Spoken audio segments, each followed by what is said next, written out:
On today's World Insight with Tianwei, China's financial regulations ease for wider market access, the likely impact on broader global markets, and cutthroat competition or renewed cooperation.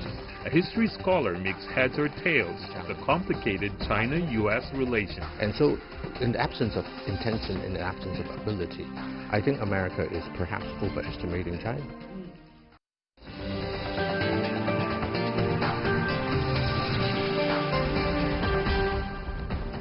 Hello and welcome to World Insight with me, Tianwei. The program is coming to you live on CGTN.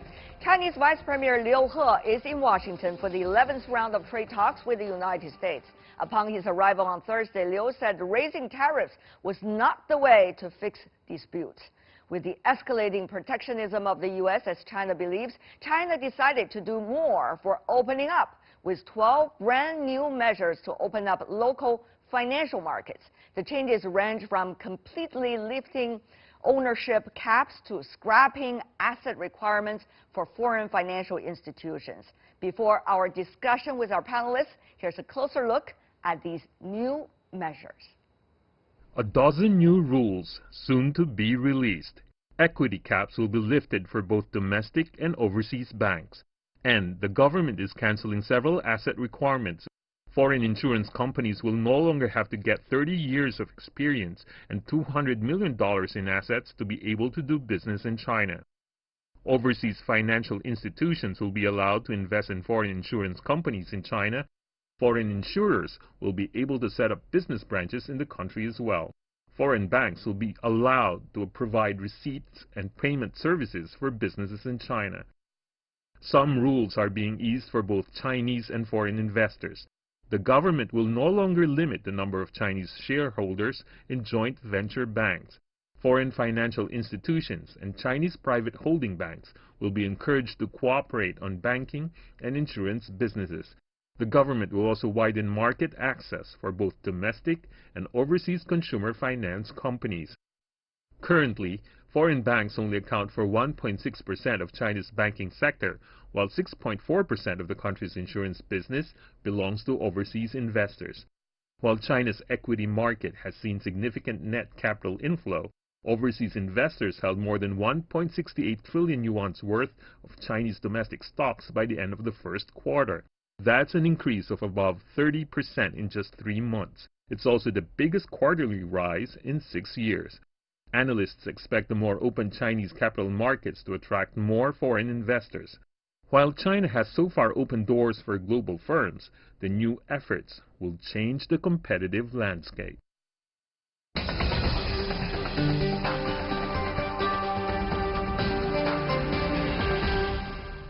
So what does China's new financial measures mean for the broader global market? Let's loop in our panelists. Joining us in our Beijing studio, Xu Sitao, Chief Economist from Deloitte, China. Good to have you, sir, here on the program. Also joining us in Beijing, all the way coming from Washington, D.C., Jeffrey Schott, a Senior Fellow of the Peterson Institute for International Economics. Good to see you, Jeff, here in Beijing. Last but certainly not least, in Brussels, Fraser Cameron, a Senior Advisor at the European Policy Center in Brussels. Welcome as well. Want to start with you, Mr. Schott, here in Beijing. You are here interacting with Chinese scholars, government officials about China-U.S.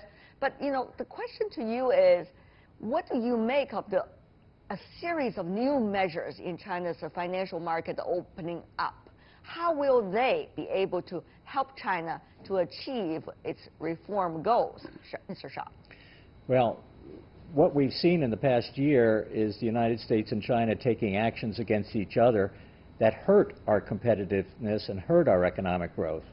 And undertaking the economic reforms, particularly in the financial sector, to increase competition and to have more efficient allocation of financial resources in the Chinese economy should promote economic growth. So I think that's central to what is needed for a healthy Chinese economy that can be a good partner for all its neighbors in the region. Now, Mr. Xu, of course, you see all the 3 sectors are all opening up, whether it's banking or securities or insurance, with such a speed as such an efficiency as suggested by the policies at least. So Mr. Xu, will China be able to handle it well and implement them as promised? I think so. I think the lesson of economic reform since China's accession into WTO in 2001 really is some of this so-called danger associated with foreign competition actually overstated. I do think Chinese financial institutions are able to compete with foreign institutions, but more importantly, a slew of such liberalizations would ultimately, as Jeff said, improve resources of allocation and reduce political interference. And more importantly, against the backdrop of trade tension with the United States, you will be able to bring business community as an important ally, I would say. Mr. Cameron, what about your thought? The latest round of financial opening up, its immediate potential and its long-term goals in a way. Well, if it happens, I mean, we've been here before. We've had lots of speeches, promises from Xi Jinping himself at Davos, Li Keqiang at the Boer Forum a couple of years ago. I think things are moving forward now, but of course bankers, investors will want actually to see the results, to see the actual opening up, to see the legislation, and then they will not rush into the market. I think they will take their time, test the market, because there are obvious problems operating in such a vast market as China. But I think the potential is great in the longer term, but let's see that it actually opens up first.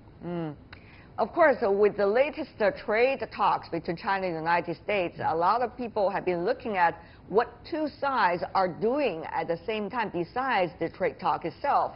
The Chinese Premier Liu He, when he was arriving in Washington for the 11th round of high-level economic and trade consultations with the United States, he told reporters upon his arrival on Thursday that he's coming with good faith, with sincerity. The Chinese Vice Premier also said levying additional tariffs was not the way to fix disputes. Additional tariffs are bad for both sides. To a large extent, the Chinese economy and the U.S. economy make up the global supply chain. Everyone will be hurt. Now, we do have some problems in our trade negotiations, but we shouldn't make ordinary people on both sides the collateral damage. That's regrettable. I hope we can find an optimal way to resolve this issue. Now, of course, that is about the trade discussion going on between China and the United States. Mr. Xu, many wonder, though, nobody knows, particularly recently, what is going to be the end game of that trade negotiation, the timetable, the possible result, and the zigzagging in between. So, with all of those in mind, will China continue to commit to the previously announced financially opening up policy? Well, the short answer is yes, for several reasons. First of all, it's in China's best interest to do that. And financial liberalization has been lagging in past many years. That's why you can hear some of the comments, really from your colleague in Europe. So it's in China's best interest to prove that. And secondly, financial institutions in China in certain areas are actually world champions, for example, fintech. So we shouldn't be afraid of foreign competition. And thirdly, the best way to mitigate trade tensions in dealing with the United States is really for China to open the market even further. Agree with that, Mr. Cameron? Absolutely. I mean, I think this is what people on both sides of the Atlantic are looking for. Some may not agree with Trump's tactics, but in terms of carrying a heavy stick, it might actually be in China's best interest, not that President Xi Jinping can capitulate to Trump, but he can actually use it perhaps as an argument for saying, look, China really has to do this. We need the American market. It's going to be a win-win situation. If we open up, access will be better both ways. So I think he can sell it at home as well. Well, Mr. Schott, of course, you're a trade scholar. You know the World Trade Organization inside out and many of the negotiations taking place over the decades. So help us to understand, because at China's entry into the WTO, round of opening up was taking place on a massive scale. Now, China's trying to restructure its economy. Of course, financial opening up is an important part of it. There's so much related to the service sector. So help us to understand what will be the impact of the trade negotiation, if there were any, on China's latest rounds of opening up. Do you think? I think they're complementary and mutually reinforcing. Just like if you go back to the 1990s and the negotiation of the Protocol of Accession to the WTO. At the time called GATT, right? No, this was the WTO in the late 1990s. I see.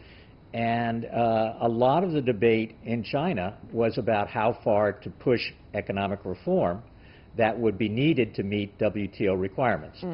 And finally, the decision was taken, we're going to open up, and that liberalization, while not as expansive in the financial sector, in the goods sector, actually spurred more innovation and investment and led to a substantial increase in Chinese economic growth, or contributed to that increase.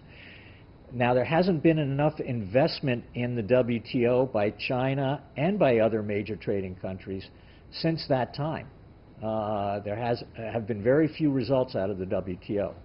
And if you think about it, where the WTO needs to do more is to develop new rules on electronic commerce, digital trade, and other areas on investment where the WTO rulebook is lacking.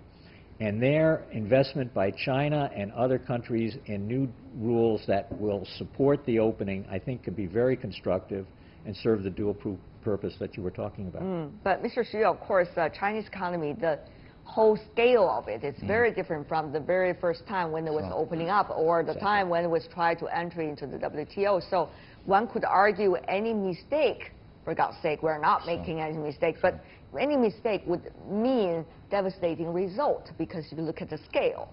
So particularly at such a sensitive time when the trade negotiation is taking place. So will China be able to afford or absorb the possible danger and risk, if there were any? Yeah. Again, the answer is yes, because we are not talking about this drastic big bang approach, right? We're not saying just to have flexible exchange rate right away, to relax capital account fully. No, this is not really on the policy agenda. So what we are proposing is to open up those sectors you have highlighted. More importantly, asset management and all this. There are still a lot of low-hanging fruits in terms of liberalization. Like what? Well, for example, asset management. So, for example, insurance. For example, what about asset management? What about insurance? Right.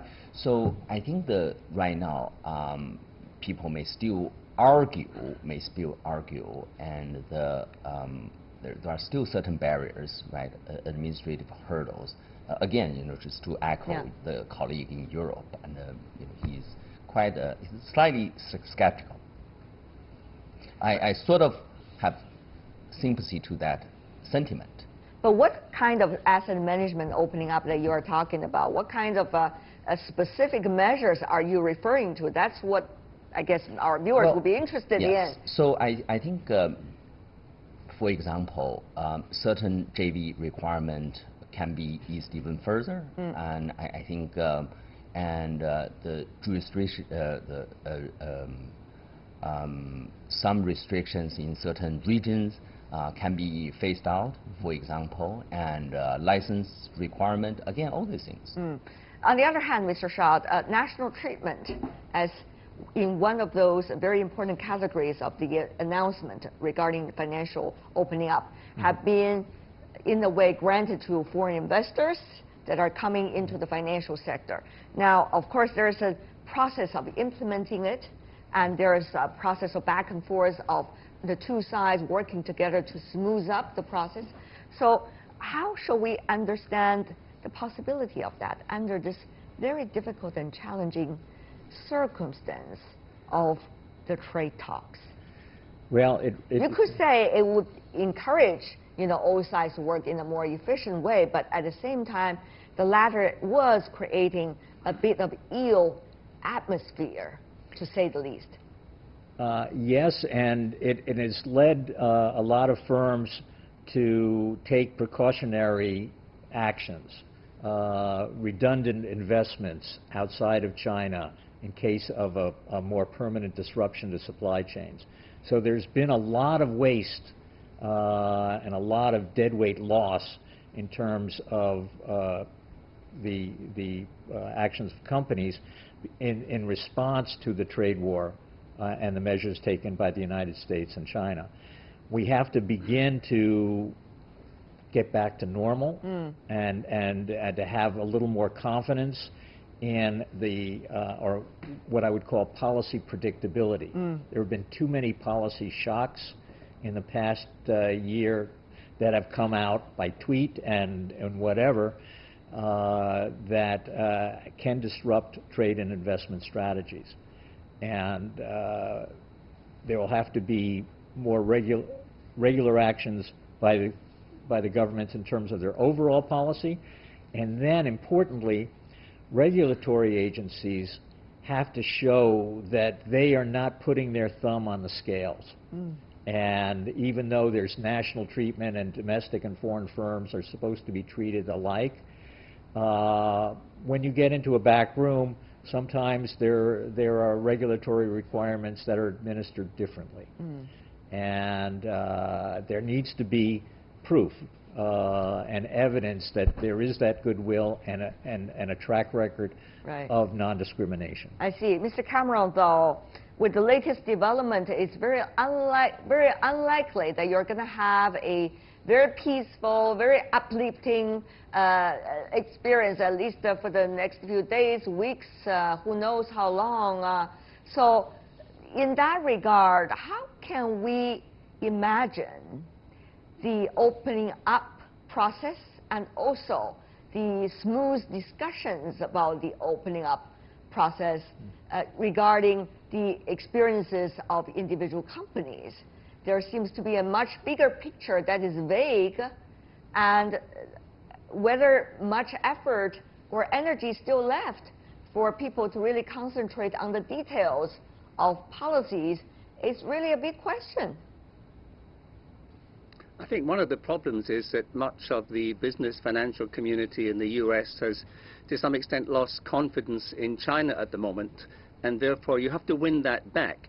And I think the opening up process is one way to do that. It is not only, you said that many times, Mr. Cameron. Yes, probably that was one of the concerns as expressed by some members of the American company community. However, now what I'm talking about is unpredictability likely in the next few weeks to come, if not more, about the general trade and economic atmosphere in the world as a result of the latest events. So what I'm asking you now is, now with an even bigger picture, not just bilateral, but worldwide, what can we expect policymakers, whether in China or other economies, to do when it comes to details of their policies? Can we expect that to happen? I think much depends on a certain Mr. Trump tweeting in the White House, because that has been determining policy, unfortunately, quite recently. It's unpredictable. Nobody knows what Trump is thinking. Nobody can give you any idea as to when a deal will be struck. I think a deal will be made because it's in the interest of both sides. But I think only a fool would predict that this could be done in the next few days or the next couple of weeks. It might take longer. But ultimately, the US and China, as the two biggest economies in the world, have to find a way to live together and provide a predictable environment for their businesses. That's the essential point.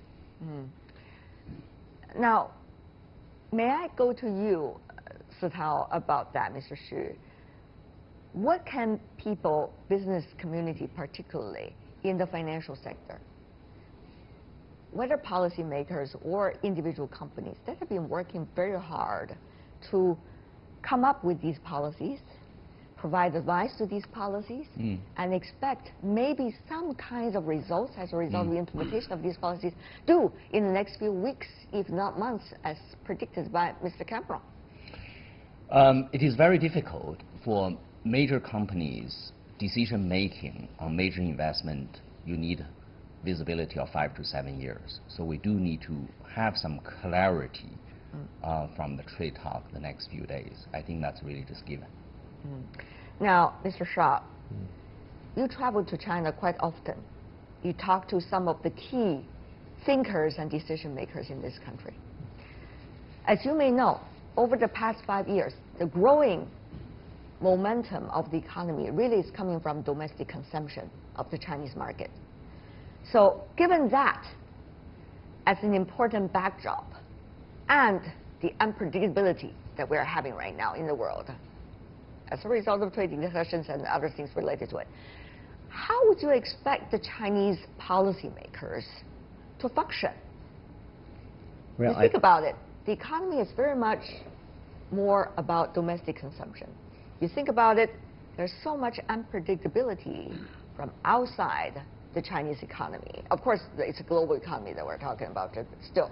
So what do you expect the policymakers, their finest tuning for the moment? Well, I think if what you're implying is their focus needs to be at what they're doing at home, you're absolutely right. But what is important is to pursue types of policies that promote and bolster productivity of the Chinese economy. And in certain sectors, it is not that high. And so if you're going to maintain a level of growth that the leaders, economic leaders and the political leaders aspire to, there's going to need to be the type of policy reform, both internally and in terms of opening markets so that there's more foreign competition, and that foreign competition can help, basically give a kick in the pants to domestic firms to operate more efficiently and innovate. And with that innovation, you will boost productivity. A lot of things you can do that at home will require opening up the types of reforms that we were talking about before, as well as at the border, cutting tariffs to reduce component costs. These types of things, all in a package, can help support the high level of economic growth that China wants and needs. But Mr. Xu, if some of the latest measures taken by certain economies is a clue, can China continue the road of opening up? Of course, you could argue it's always in China's best interest to open up, and China believes it for the past 40 years. But the question really is, a country is operating within a global system and a global atmosphere. So will China still be determined, as Mr. Shaw argued it should? Will it be the case? I think so. Earlier, you alluded domestic consumption. This has been really the best part of the economy. I think even everyone has recognized consumers are extremely resilient. I would argue Chinese consumers' resilience is still quite underestimated for many reasons. Actually, that's one of the key reasons for many foreign companies are flocking to China to capture that part of the growth, consumer related. So that would give policymakers a lot of policy leeway in dealing with potential external shocks. So I think that's why I think they have the policy leeway to remain committed to opening up policy. Mr. Cameron, your assessment? I think that's absolutely true. I mean, you have to take into account that other major economies, particularly in Asia, also used a large amount of protectionism in their development phases. This was true in Japan as well as Korea, Taiwan, elsewhere. So I think, China can be justified in what it has been doing until quite recently. The point is now it's become quite political because of the trade tensions, and therefore the opening up has become a test of whether China can actually move on to the next stage of economic development. And as we know, this needs more innovation, more creativity, and also greater productivity. So that's the challenge for China, but it now meshes in to the trade talks with the United States. But ultimately, I think we will get to a situation which is satisfactory for both sides. Mr. Shaw, now, it's not just about trade. It's not just about economic ties. It's also about politics. It's also about geopolitics as well, as one country's policies within its border is always a reflection of how it approaches to the rest of the world as well. So, Mr. Shaw, given that, what do you think about the best way that the Chinese government can proceed for the next few weeks, months, and probably beyond? Well, I think in the short term, there's been a reprieve in the trade talks with the United States' decision to postpone, in large measure, the additional tariffs until June 1st. That gives a little time to think about how to resolve problems. For both sides. For both sides, and also gives some time to think before entering into another round of tit-for-tat retaliation. That doesn't mean that there will be a solution by June 1st. And even if there is a solution, it doesn't mean that all of the tariffs that have been put on for the past year will be removed. So there still can be distortions. But I think Mr. Xu was right. You need a little better vision of predictability of what is going to happen going forward for investors to best assess what they can do. And I think the Chinese government can move forward not only in the bilateral talks with the United States, but also with other countries in the region. We have a big free trade agreement in the Asia Pacific, and Chinese new interest in trying to promote WTO reform, I think, is welcome as well. These are all positive steps. Will China be the stabilizing factor despite of the latest moves coming from certain economies, Mr. Xu? Yeah, in the end, I think domestic consumption is likely to hold. I think in the end, I think both parties will find some solution. We just have to live with disruption the next few weeks. All right. I guess we have to be ready for that. Thank you so much, the three of you, for being with us on this very important topic and certainly an important moment. Xu Sitao, Fraser Cameron, last but certainly not least, and it's wonderful to see you here once again in Beijing, Jeffrey Shaw. Thank you, gentlemen, for being with us. Really appreciate it. You're watching World Insight with me, Tian Wei. Still to come on our program. Cutthroat competition or renewed cooperation? A history scholar and a practitioner makes heads or tails of the complicated China-U.S. relations right after this break.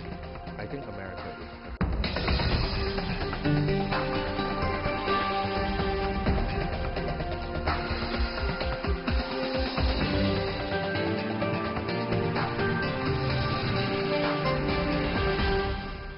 Welcome back. You're still watching World Insight with me, Tian Wei. The program is coming to you live on CGTN. Ties between China and the U.S. has had its ups and downs over the past decades. It's now become one of the cutthroat competition over trade and technology, some say. It's getting even more complicated as the Trump administration launched the year-long battle over tariffs. Is the U.S. indeed bent on taking China as a rival? Is the so-called Thucydides trap, which refers to a rising power causing fear in an established power, coming true? Earlier, I sat down with Ronnie Chan, Chairman Emeritus of Asia Society. He believes China doesn't intend to take part in any kinds of growing rivalry with any country, including the U.S. Take a look.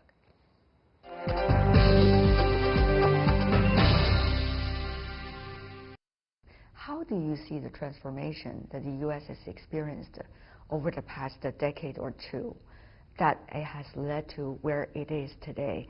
Well, if America is as wise as the British, then perhaps we could escape that Thucydides trap. Of course, this is the situation today between U.S. and China differs greatly from the U.S.-British relationship of 250 years ago. At that time, I think Britain decided that There's no way that in the long haul they can fight the United States with all the land and natural resources and the rapid rise in the population in the United States.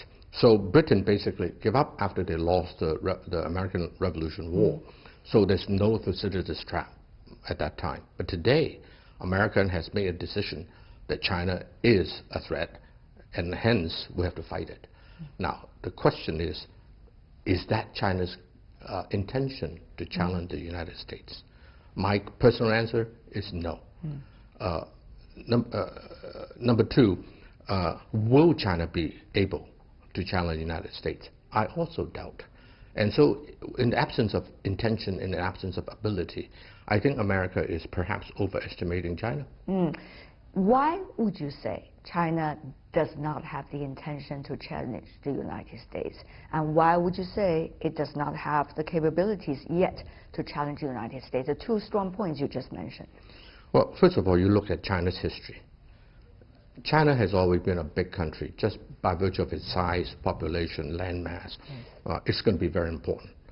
But China has never really go out of its way to dominate everybody. When Zheng He went south on the boat in 1401, 1403, or 1405, didn't take an inch of land. But is China then the same with China today? You don't change human nature. The Chinese nature for the last 4,000 years has been so. And so I think that a lot of Westerners who use their own thinking, it was the West that colonized Asia and Africa and the Middle East. Coming from Hong Kong, I know it very well. Under the Brits, 450 years. So the West it's really ironic that the West took people's land, and now they're afraid that other people will do the same to him. And yet, forgetting that, you look at history. History does not support the point that China is going to take land from any people. Then, of course, you have some ignorant people that talk about, what about Taiwan? Taiwan has always been part of China.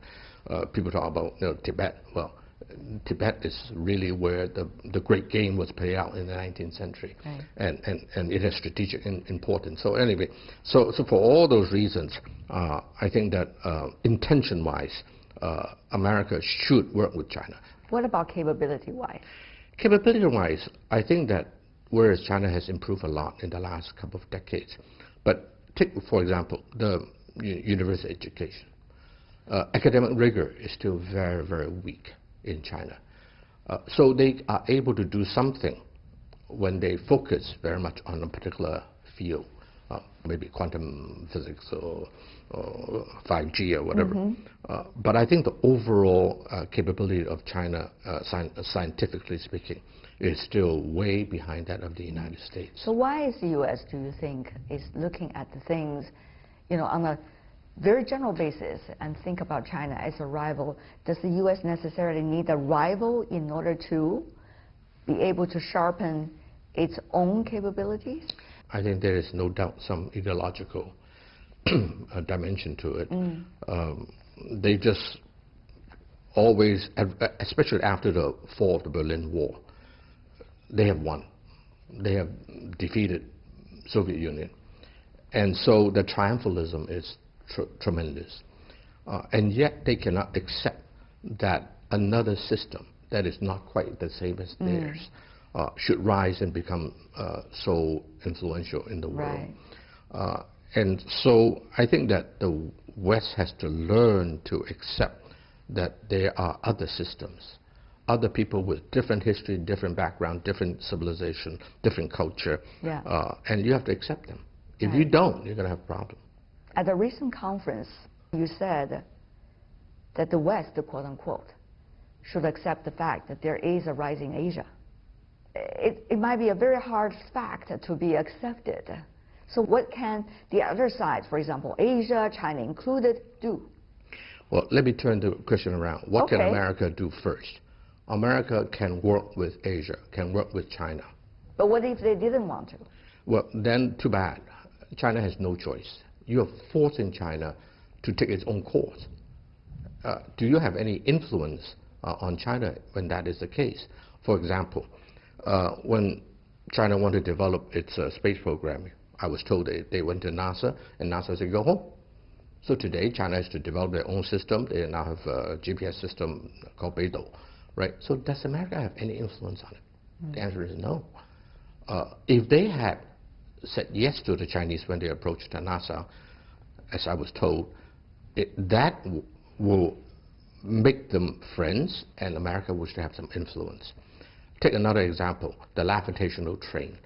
I was told that Germany would not sell critical technology to China. So what can China do? Nothing, except develop their own. So and now China has that technology. I think that what is happening today is forcing China to develop even faster. Now, is that what the West want to see? I assume not. And so I think they are actually doing something that is hurting themselves as it is hurting China. Chinese Americans have been playing an active, constructive role in pushing for better understanding between China and the U.S. Mr. Ronnie Chen, one of the leading Chinese Americans, has been devoted to nurturing bilateral ties between the two countries over decades. He told me about the great importance of people-to-people exchanges and what challenges Chinese Americans is facing right now in the U.S. What about the Chinese Americans these days, particularly the talents in business, science and technology, in the arts and culture? Can they still be an equal partner in the United States as they are already part of it anyway? Well, this is very sad. I think McCarthyism is beginning to rear its ugly head. And you think it is McCarthyism already? Well, I said it is beginning to rear its ugly head. When your last name happen to be Chan, Wong, or whatever, then automatically you are a bad guy. I think that goes against the principle of the establishment of the United States. And it is not that we haven't seen it before. We have seen it before in the 1950s, yes. Under a different circumstance, of course. And it is very sad that it should get to that point. Eventually, I think America will come back. They will wake up. And there are organizations such as a Committee of 100, of which I'm a member, that is speaking up. But it will be a tough battle. It will be an uphill battle. But the question really is, we've been told over the decades by the U.S. side that this is a free land and everybody will have its place. Now, are we seeing the realities that all of those promises, in a way, not having its capabilities of being translated into realities anymore, at critical times particularly? Put it this way, no one is perfect. China is not perfect, neither is America. The difference is America thinks that she is perfect. And that's a sad thing. No one is perfect. And not even the United States. I think there are many good things in America, but to think that ourselves are perfect is a foolish position to take. I think America will sooner or later wake up, and everything goes in cycles. They will wake up to their own foolishness. China have to change as well. And so when both changes, hopefully one day relationship may become better. I remember right before the PRC was founded in the United States after the World War II and the Civil War in China, there was a debate about, quote unquote, who lost to China. Now, is this another, quote unquote, time for the U.S. to lose a very different China, but as same crucial, if not more? Remember a gentleman by the name of Sidney Reddenberg, the one who wrote the book, yes. The Man Left Behind, or something like that. He personally told me that Mao Zedong and Zhou Enlai wanted to build good relationship in 1946 with the United States. The United States had no deal. And so America turned against the coming PRC. As a result, history has taken its course. Yes. That took 20, 30 years to change until Nixon visited China. And I think that we may be moving in the same direction, where the United States is making another mistake.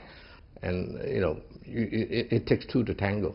And, you know, no matter how much the Chinese want to work with the United States, if the United States doesn't want to work with it, no deal. And that's a sad thing of the world today. And the most sad thing is that it is unnecessary. It can be prevented but it is not being prevented because, in my opinion, basically the foolishness of the diplomacy in the United States. I know you work very hard behind the scenes, so what can many others, together with you, be able to push as much as possible so that nobody is losing China or losing the United States? It is still something that I think we should do, and that is person-to-person relationship. Those relationships cannot be easily broken. The head of a top think tank in the United States, I saved his life personally in Hong Kong while swimming. And so, you know, these are relationships that go back 30, 40 years. And they trust me, I trust them. And so I think that those kind of relationships, although it will not be accepted on the surface of the society, underneath is still something that can keep the dialogue going, which hopefully will prevent it from getting worse and perhaps even one day turn the situation to the better. Ronnie Chan, it's always a pleasure talking to you, sir. Thank you so much, sir. Thank you. Really appreciate it. Thank you.